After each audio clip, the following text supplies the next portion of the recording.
ரெகுலரா நம்ம சேனலை வாட்ச் பண்ணிட்டு இருக்க 12th ஸ்டூடெண்ட்ஸ் எல்லாருக்குமே வணக்கம். இந்த விஐடி வேலூருக்குள்ள போறதுக்காக மாணவர்கள் வருட வருடம் லட்சக்கணக்கான மாணவர்கள் வந்து என்ட்ரன்ஸ் எக்ஸாமை எழுதுறாங்க. அந்த என்ட்ரன்ஸ் எக்ஸாமை எழுதி அதுக்கப்புறம் தான் இந்த விஐடி வேலூர், விஐடி சென்னைக்குள்ளலாம் போக முடியும். மாணவர்களை விட பெற்றோர்கள் வருட வருடம் எப்படியாவது நம்மளுடைய பொண்ணையும் பையனையும் வந்து பார்த்தீங்கன்னா விஐடி வேலூரோ இல்லை சென்னைக்குள்ளேயோ அனுப்பிடணுன்ட்டு பயங்கர போட்டி போடுறாங்க. ஸோ காரணம் என்னன்னு கேட்டிங்கன்னா, அந்த லெவலுக்கு விஐடி வந்து ஃபேமஸான ஒரு கல்லூரியான்னு கேட்டிங்கன்னா, இன்னைக்கு வந்து பார்த்தீங்கன்னா, இந்திய லெவலில் வெளியாக இருக்கக்கூடிய என்ஐஆர்எஃப் ரேங்கிங்கில் அதுவும் வந்து பார்த்தீங்கன்னா, நம்ம தமிழ்நாட்டில் பார்க்கும்போது வந்து பார்த்தீங்கன்னா, அதாவது ஓவரால் ரேங்கிங்கில் 3வது இடத்துல இருக்குது. ஐஐடி மெட்ராஸுக்கு அப்புறம் அமிர்த விஸ்வ வித்யாபீடம் இருக்குது. அதுக்கப்புறம் வேலூர் இன்ஸ்டியூட் ஆஃப் டெக்னாலஜி தான். ஒரு நல்ல ஒரு பொசிஷனில் இருக்குது. இதுக்குள்ளே அனுப்புறதுக்காக வருட வருடம் பல மாணவர்கள் வந்து பல பெற்றோர்களும் போராடுறாங்க. மாணவர்களும் இந்த என்ட்ரன்ஸ் எக்ஸாம் எழுதுறதுக்காக போராடுறாங்க. உண்மையாகவே இதில் சாதிக்க முடியுமா அப்படின்னு கேட்டிங்கன்னா, நிறைய பேர் வந்து பார்த்தீங்கன்னா கண்டிப்பாக சாதிக்க முடியும். ஏன்னா வந்து பார்த்தீங்கன்னா 1,00,000 ரேங்க்குள்ளே வந்தால் மட்டும்தான் நீங்கள் விஐடி வேலூர், விஐடி சென்னைக்குள்ளெலாம் போய் படிக்க முடியும் இன்ஜினியரிங். ஸோ அதுக்கு வந்து ஒரு விஐடி ட்ரிபிள் அப்படிங்கிற ஒரு என்ட்ரன்ஸ் எக்ஸாம் வைக்கிறாங்க. இதுக்கு வந்து பார்த்தீங்கன்னா சிலபஸ், அதாவது வந்து பார்த்தீங்கன்னா எந்த மாதிரி கொஸ்டின்ஸ்லாம் கேட்பாங்க, ஸோ இதற்கான எக்ஸாம் பேட்டர்ன் என்ன, எல்லாத்தையுமே வந்து பார்த்தீங்கன்னா இந்த வீடியோவில் நான் தெளிவாக சொல்கிறேன். ஆல்ரெடி ஒரு வீடியோ போட்டிருந்தேன். ஸோ அதை நிறைய பேர் பார்க்காம இருப்பதற்கான வாய்ப்புகள் இருக்குது. அதனால் இந்த வீடியோவில் நான் டோட்டலாக ஃபுல்லாக எக்ஸ்பிளைன் பண்ணுறேன். மறந்துடாமல் நம்ம சேனலை சப்ஸ்கிரைப் பண்ணிக்கங்க, லைக் பண்ணிக்கங்க. ஹையர் எஜுகேஷனுக்கு நம்ம சேனல் ரொம்பவே துணையாக இருக்கும் உங்களுக்கு. ஸோ இப்போ பார்க்கும்போதுங்க, இதில் வந்து பார்த்தீங்கன்னா இந்த வெப்சைட்லேயே எல்லா டீட்டெயிலும் உங்களுக்கு கொடுக்கப்பட்டிருக்கு. ஸோ இந்த விஐடி ட்ரிபிளிக்கான அப்ளிகேஷன்ஸ்லாம் ஓப்பன் பண்ணிட்டாங்க. நல்லா ஒன்று புரிஞ்சுங்க, விஐடி வேலூராக இருக்கட்டும், விஐடி சென்னையாக இருக்கட்டும், விஐடி ஏபியாக இருக்கட்டும், விஐடி போபாலாக இருக்கட்டும், விஐடி மொரிசியஸ், இது வந்து ஃபாரினில் இருக்கக்கூடிய கேம்பஸ். இதெல்லாம் என்னென்ன கோர்ஸ் இருக்குன்னு இங்கே இருக்குது. ஸோ இந்த கோர்ஸுக்கெல்லாம் தான் இந்த எக்ஸாம் என்ட்ரன்ஸ் எக்ஸாம் எழுதுறீங்க. எக்ஸாம் எழுதி நல்ல ரேங்க்கில் இருந்தாவே உங்களுக்கு வந்து பார்த்தீங்கன்னா இங்கே சீட்டு வந்து பார்த்தீங்கன்னா கொடுக்கப்படும். ஸோ இப்போ நம்ம இங்கே பார்த்துட்டு இருக்கோம் பார்த்தீங்களா, இது எல்லாம் இந்த கேம்பஸில் இருக்கக்கூடிய கோர்சஸ். ஆனால் இதில் விஐடி வேலூருக்குள்ளே போகிறதுக்கு தான் வருட வருடம் பயங்கர போட்டி நடக்குது. ஏன்னா வந்து பார்த்தீங்கன்னா விஐடி வேலூர் தான் ஒரு மெயின் கேம்பஸு. ஸோ விஐடி சென்னைக்குமே போட்டி நடக்குது. விஐடி சென்னைக்குள்ளே எப்படியாவது போகணும், ஏன்னா நம்ம தமிழ்நாடு தான் கல்வியிலே சிறந்த ஒரு மாநிலமாக இருக்குது. ஸோ அப்போ நம்ம தமிழ்நாட்டில் இருக்கக்கூடிய கேம்பஸில் படிக்க தான் எல்லாரும் ஆசைப்படுவாங்க. ஸோ அதில் பார்க்கும்போது இப்போ வந்து பார்த்தீங்கன்னா இந்த அட்மிஷன் ப்ராசஸ் எப்படி நடக்குதுன்னு நான் சொல்லிடுறேன். அதாவது அட்மிஷன் ப்ராசஸை பொறுத்த வரைக்கும் இங்கே வந்து பார்த்தீங்கன்னா எக்ஸாம் வைக்கிறாங்க. அதில் வந்து பார்த்தீங்கன்னா நீங்கள் நல்ல ஒரு ரேங்க், அதாவது வந்து பார்த்தீங்கன்னா இங்கே ஒரு கம்யூனிட்டி ரிசர்வேஷன்லாம் கிடையாது. சார் நான் ஓசி சார், நான் பிசி சார், நான் பிசிஎம், நான் எம்பிசி, நான் எஸ்சி, நான் எஸ்டி, இந்த மாதிரி எனக்கு கம்யூனிட்டிக்குன்னு சீட்டு கொடுப்பாங்களா அப்படின்னு கேட்டிங்களா, அப்படியெல்லாம் இல்லை. ஏன்னா உங்களுக்கு வந்து இதில் யார் ஃபஸ்ட்டு வர்றாங்களோ அந்த ரேங்கின் அடிப்படையில் அவங்களுக்கு வந்து சீட்டு கொடுக்குறாங்க. மற்றபடி வந்து பார்த்தீங்கன்னா கம்யூனிட்டி ரிசர்வேஷன்லாம் கிடையாது. இது ரேங்க் வெளியானதுக்கப்புறம் கவுன்சிலிங் நடக்கும், சாய்ஸ் ஃபில்லிங் நடக்கும். அதுக்கப்புறம் தான் வந்து பார்த்தீங்கன்னா நீங்கள் அட்மிஷன். இதை பற்றியெல்லாம் நம்ம சேனலில் ரெகுலராக வீடியோ கொடுப்போம். அதனால் நம்ம சேனலை சப்ஸ்கிரைப் பண்ணிங்க. இதுக்கு எலிஜிபிலிட்டியை பொறுத்த வரைக்கும் நீங்கள் வந்து ஜூலை 2003 ஜூலை 1க்கு அப்புறம் நீங்கள் பிறந்திருக்கணும்னு சொல்லியிருக்காங்க. அதுக்கப்புறம் வந்து பார்த்தீங்கன்னா அவங்க அதுதான் இன்ஃபர்மேஷனாக கொடுத்துருக்காங்க. செலெக்ஷன் கிரிட்டேரியாங்கிற போது இதில் வந்து இந்த கம்ப்யூட்டர் பேஸ்டு டெஸ்ட்டு தான். ஸோ இந்த எக்ஸாமை வந்து பார்த்தீங்கன்னா நீங்கள் ஆன்லைனில் ஒரு சென்டர் வந்து பார்த்தீங்கன்னா உங்களுக்கு இது பண்ணுவாங்க. அந்த சென்டரில் போய் நீங்கள் எக்ஸாம் எழுதணும். அதில் நல்ல ரேங்கிங்கில் வந்தீங்கன்னா அதன் அடிப்படையில் உங்களுக்கு இங்கே சீட்டு கொடுக்கப்படும். ஃபஸ்ட்டு 1 லேக் ரேங்க்குள்ளே வந்தால் தான் நீங்கள் விஐடி வேலூர், விஐடி சென்னைக்குள்ளெல்லாம் போகலாங்கிறத தெரிஞ்சுக்கங்க. அதே சமயம் வந்து பார்த்தீங்கன்னா இங்கே எக்ஸாம் பேட்டர்ன் பார்த்தீங்கன்னா இது உங்களுக்கு தெரியும். ஸோ வந்து பார்த்தீங்கன்னா நமக்கு இந்த மேக்ஸும் இருக்குது, பயாலஜியும் இருக்குது. இதில் மேக்ஸு தான் எல்லாருமே சூஸ் பண்ணணும். 2.5 மணி நேரம் எக்ஸாமு. ஸோ இது மேக்ஸ் தான் நீங்கள் சூஸ் பண்ணணும். Maths 40 question, physics 35 question, chemistry 35 question, English 5 question, aptitude 10 question. So இதற்கான சிலபஸ் வந்து இங்கே இருக்குது, டீட்டெயிலாக இருக்குது. இந்த சிலபஸை நான் உங்களுக்கு இப்போ காமிக்கிறேன்.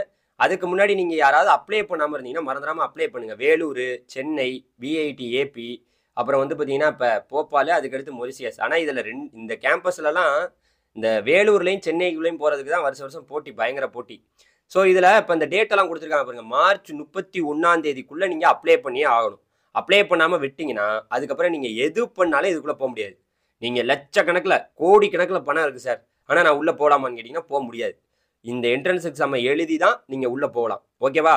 அதுக்கப்புறம் உங்களுக்கு ஏப்ரல் 21 27 வரைக்கும் வந்து பார்த்தீங்கன்னா உங்களுக்கு அதாவது வந்து பார்த்தீங்கன்னா உங்களுக்கு என்ன பண்ணுறாங்க, இப்போ வந்து பார்த்தீங்கன்னா எக்ஸாமை கண்டக்ட் பண்ணுறாங்க.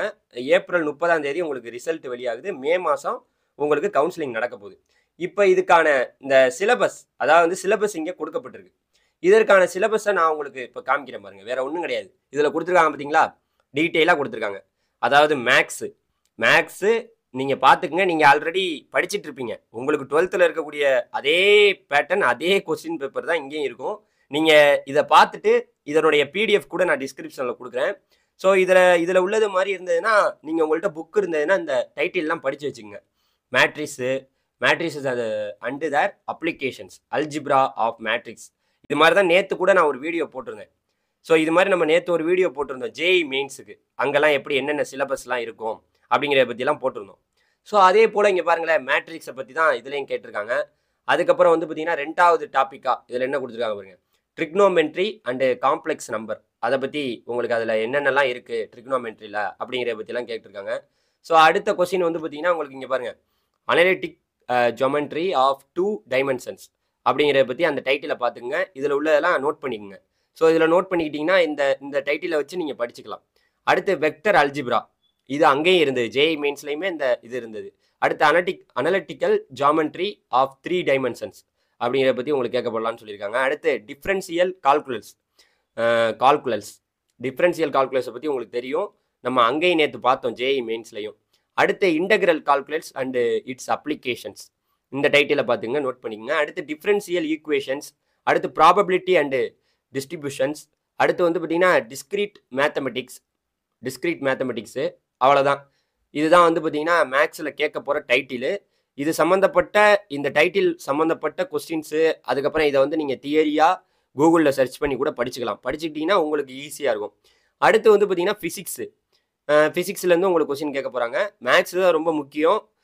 ஃபிசிக்ஸை பொறுத்த வரைக்கும் வந்து பார்த்தீங்கன்னா உங்களுக்கு மேகனிஸ் அண்டு ப்ராப்பர்ட்டிஸ் ஆஃப் மேட்ரு, அதுக்கப்புறம் எலக்ட்ரோஸ்டாட்டிக்ஸு, அதுக்கப்புறம் current, electricity and magnetic effects, electric current அப்படிங்கிற ஒரு டைட்டிலு. இந்த டைட்டில்லாம் பார்த்து வச்சுக்கோங்க, என்னென்ன லா அதனால தான் இருக்குது இங்கே.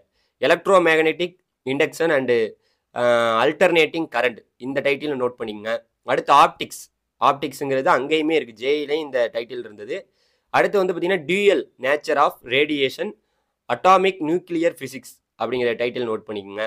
அடுத்து வந்து பார்த்தீங்கன்னா semiconductor device and their applications, அந்த டைட்டிலும் நோட் பண்ணிக்கங்க. இந்த டைட்டில் சம்மந்தப்பட்ட கொஸ்டின்ஸ் தான் உங்களுக்கு அவைலபிளாக இருக்கும்னு சொல்லியிருக்காங்க. அடுத்த கட்டம் வந்து பார்த்தீங்கன்னா நம்மளுடைய கெமிஸ்ட்ரி பற்றியும் இங்கே கேட்க போகிறாங்க. அதனால் ஃபிசிக்கல் கெமிஸ்ட்ரி, அட்டாமிக் ஸ்ட்ரக்சர் அதை பார்த்துக்குங்க, அட்டாமிக் ஸ்ட்ரக்சரை பற்றி பார்த்துக்குங்க. அதுக்கடுத்து வந்து பார்த்தீங்கன்னா இதில் thermodynamics, chemical equilibrium, chemical kinetics, அதுக்கப்புறம் இது எல்லாமே இருக்குது இதில்.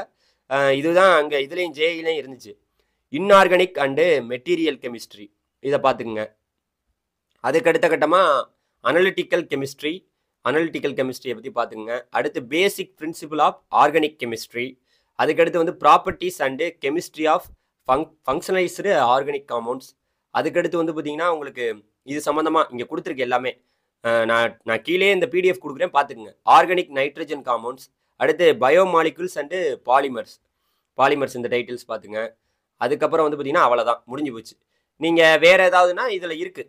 ஸோ பயாலஜி எடுக்கணுன்னாலும் பயாலஜி எடுத்துக்கலாம். இங்கிலீஷ் ஆப்டிடியூட்டை பொறுத்த வரைக்கும் அவங்க என்ன ஆப்டிடியூட் பொறுத்த வரைக்கும் இது நார்மலான உங்களுக்கு கொஸ்டின் தான். டேட்டா இன்டர்ப்ரெடிக்ஷன், அதாவது வந்து பார்த்தீங்கன்னா இந்த பை சார்ட்டு இது சம்மந்தமாக தான் இருக்கும், வேறு ஒன்றும் கிடையாது. ஓகேவா? இது சம்மந்தமாக தான் கொஸ்டின்ஸ்லாம் உங்களுக்கு அவைலபிளாக இருக்கும். அதனால் ஆப்டிடியூட்டு இங்கிலீஷில் வந்து பார்த்தீங்கன்னா மல்டிபிள் சாய்ஸ் கொஸ்டின்ஸு அதுதான் இருக்க போகுது. நீங்கள் உங்களுடைய போயம்ஸு, லயன்ஸு, இங்கிலீஷ் கிராமரு, ப்ரொனன்சியேஷனு இது சம்மந்தமாக இருக்கும் அப்படின்னு சொல்லியிருக்காங்க. இதில் வந்து பார்த்தீங்கன்னா டேட்டா இன்டர்பிரேஷன் ஆப்டிடியூட்டில் பொறுத்த வரைக்கும் டேட்டா சஃபிஷியன்ஸ், அடுத்து இதில் இருக்கக்கூடிய விஷயங்கள்லாம் பார்த்தீங்க, ஸ்டேட்மெண்ட்ஸு, கன்க்ளூஷன்ஸு இது சம்மந்தமாக தான் இருக்கும். Number of series, coding, decoding, clocks இதெல்லாம் நோட் பண்ணிக்கோங்க. இது எல்லாமே இது சம்மந்தமாக தான் உங்களுக்கு கேட்கப்படும். ஸோ அதனால் மறந்துடாமல் இந்த எக்ஸாமுக்கு எல்லாருமே ப்ரிப்பேர் ஆகலாம். ரொம்ப நாள் இருக்குது, டைம் இருக்குது, இன்னும் எவ்வளவோ நாள் இருக்குது. நான் இப்போவே உங்களுக்கு வந்து சொல்கிறேன். இருந்தாலும் அப்ளை பண்ணி வைங்க, நம்மளாலையும் சாதிக்க முடியும், விஐடிக்குள்ளே நம்மளாலையும் போக முடியும் அப்படிங்கிறத நீங்கள் தெரிஞ்சுக்கங்க. நன்றி, வணக்கம். அடுத்த வீடியோவில் சந்திக்கும் வரை உங்களிடமிருந்து விடைபெறுவது உங்கள் கோபிநாதன். நன்றி.